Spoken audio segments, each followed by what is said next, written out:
Malankara orthodox സഭയുടെ തിരുവനന്തപുരം സ്റ്റാച്യുവിനടുത്തുള്ള ബാവാപ്പറമ്പിൽ സഭയുടെ PRO centre നിർമ്മിക്കുന്നതിന് പരിശുദ്ധ കാതോലിക്ക ബാവ കഴിഞ്ഞ ദിവസം എഴുന്നള്ളി ശിലാസ്ഥാപനം നടത്തപ്പെട്ടു.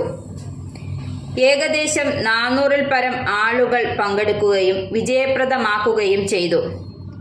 എന്നാൽ ചില കാര്യങ്ങൾ പറയാതെ വയ്യ.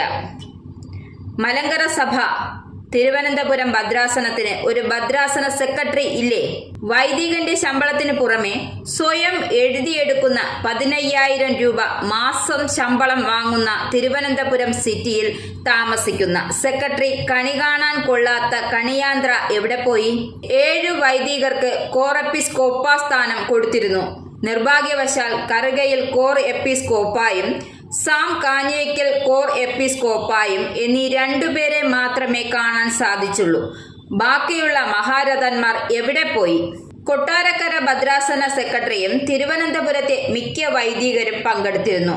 ഭദ്രാസനത്തിലെ കേമന്മാരായ 2 മാനേജിംഗ് കമ്മിറ്റി അംഗങ്ങൾ എവിടെ പോയി?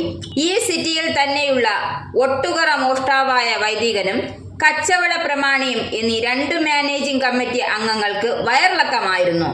ഭദ്രാസന കൗൺസിൽ അംഗങ്ങൾ എവിടെ പോയി? കസേര കിട്ടുവാൻ വീടുകൾ തോറും കയറിയിറങ്ങുന്ന ഇത്തരത്തിലുള്ള കെട്ടിയിറക്ക് മഹാന്മാരെ ഇനിയെങ്കിലും ജനം തിരിച്ചറിയണം.